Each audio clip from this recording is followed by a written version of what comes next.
एक बार अकबर ने तानसेन से कहा, मैं तुम्हारे गुरु से मिलना चाहता हूँ, क्योंकि कल रात जब तुम गाकर विदा हुए तो मेरे मन में ऐसा भाव था कि तुमसे श्रेष्ठ ना तो कभी कोई गायक हुआ है और ना होगा।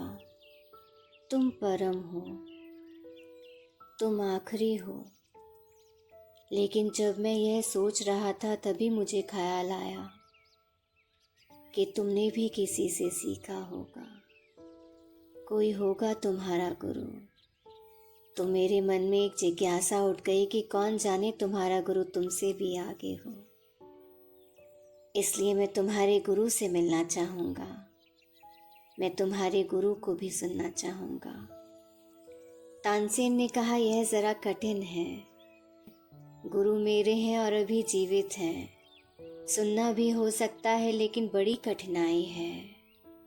उन्हें दरबार में नहीं बुलाया जा सकता, फरमाइश पर वे नहीं गाते, उनका गान तो पक्षियों जैसा है।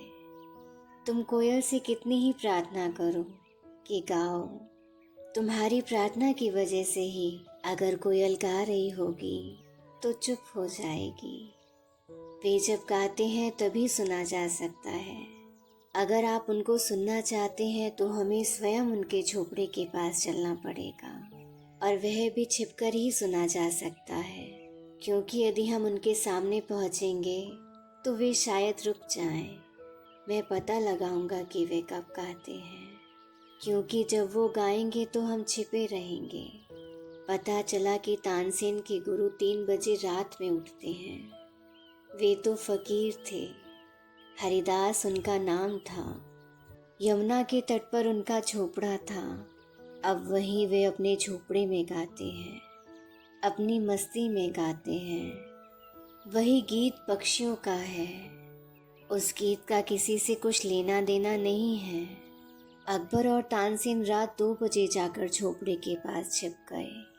3 बजे संगीत शुरू हुआ। अकबर मूर्ति की तरह ठगा रह गया।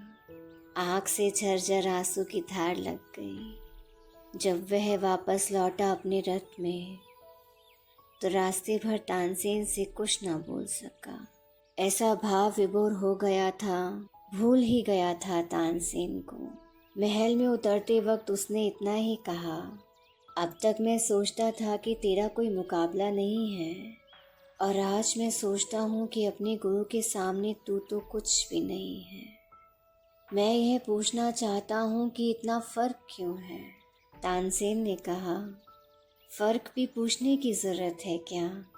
मैं आपके लिए गाता हूँ, मेरे गुरु परमात्मा के लिए गाते हैं। जब मैं गाता हूँ तो मेरी नज़र लगी रहती है पुरस्कार पर कि क्या मिलेगा। मैं गाता हूँ ताकि कुछ मिले। मेरा गाना व्यवसाय है। मेरे गुरु कुछ पाने के लिए नहीं गाते हैं, ठीक उल्टी बात है। मेरे गुरु तभी गाते हैं जब वे इतने भरे होते हैं परमात्मा के भाव से, जब उनका कंठ भरा होता है, जब उनके हृदय में लहरें उठ रही होती हैं, जब वे आतुर होते हैं उसके दान से, तब बहते हैं। जब उन्हें कुछ मिला होता है तब वे गाते हैं।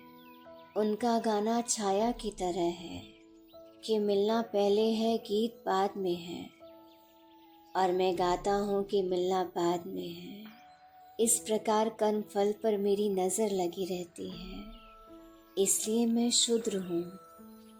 आप ठीक कहते हैं, मेरे गुरु से मेरा क्या मुकाबला। मैं कितना ही कुशल हो जाऊँ, मेरे हाथ कितने ही सध जाएं, मेरा गला कितना ही प्रवीण हो जाए, लेकिन आत्मा उसमें प्रवेश ना कर सकेगी। मैं विशेषज्ञ रहूँगा, और मेरे गुरु कोई विशेषज्ञ नहीं है। उनका गीत एक पक्षी का गीत है। हम जिन्हें भी सुनते हैं उनका गीत व्यवसाय है, और हम सुनने वाले व्यर्थ बैठे हैं, निष्क्रिय हैं, और गाने वाला व्यवसायी है। हम परमात्मा के गीत से बिल्कुल ही दूर चले गए हैं। गुरु का एक हाथ परमात्मा के हाथ में है और एक हाथ शिष्य के हाथ में। ऐसा गुरु सेतु बन जाता है। गुरु पर रुकना नहीं है, गुरु से पार हो जाना है। गुरु का सहारा लेकर उस जगह पहुंच जाना है जहां सहारे की कोई ज़रूरत न रह जाए।